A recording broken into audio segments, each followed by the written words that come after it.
So just tell me about what it's like right now. I guess, when did you first hear about this attack by Hamas and, what went through your mind?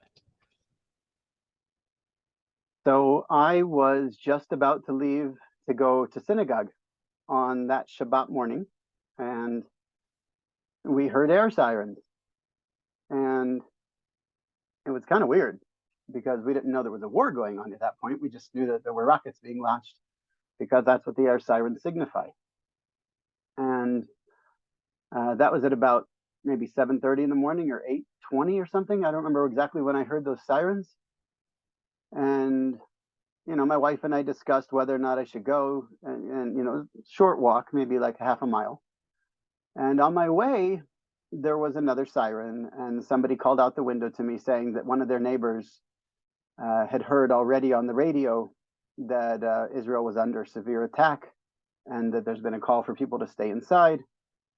So I ran home to make sure my wife and kids were all right.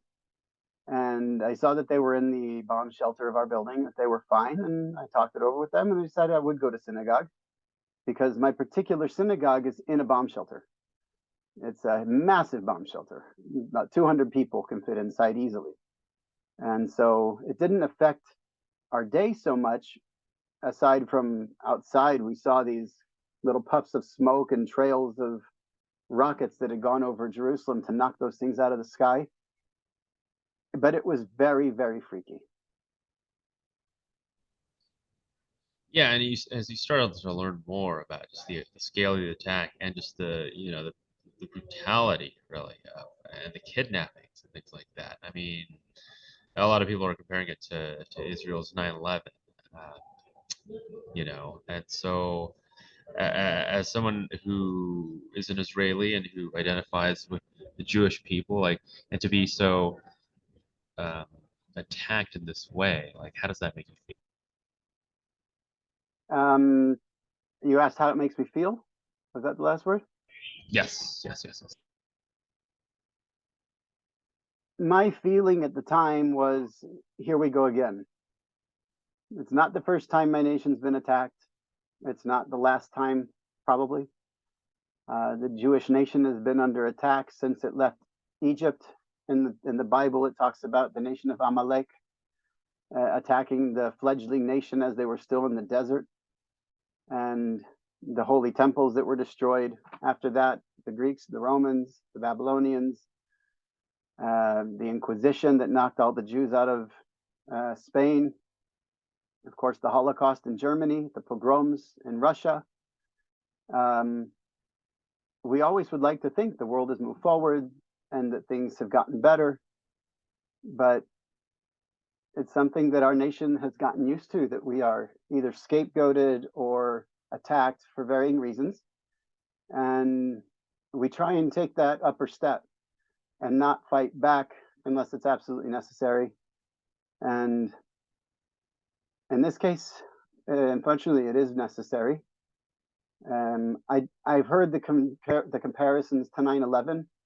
I personally stray away from comparisons. I think the reason it was being compared to 9/11 was sheer percentages of numbers of people who've been killed. But this is vastly different than 9/11. 9/11 was an attack on America and Western values by Al Qaeda. This is an attack and an attempt at extermination of the Jewish nation in their homeland of Israel. And so I think it's vastly different than 9/11. And if we're talking about numbers, that's not that's not enough to paint a picture. In the Holocaust, people had numbers tattooed on their arms, and numbers don't tell you much about that person. They don't tell you what that person went through, who the family members they are, who they lost, what they became. It made the Nazis a whole lot easier for them to exterminate Jewish people if they were just a number with no hair because they shaved their heads. Here it's the same thing. If we're just talking about numbers, I think we're missing a lot. This is a blatant attack on the fact that there are Jews in the world, and I try and keep a low profile just because I don't like to put it in people's face and say, "Hey, I'm Jewish." I don't think we need a Jewish pride parade. I think we just need to be good people, And I'm talking about everybody in the world like that. I think that the Jewish nation is one nation of the world. And I think that the world works together with all of its nations. And I'm very happy to see that the majority of the world's nations have come to Israel's side and shown that there's a standing front against evil right now. And I think that the war on terror that was discussed years ago in America is continuing. And I think we're fighting that front right now. And it's a nice thing to feel that there's a lot of people who would like to fight that front with us.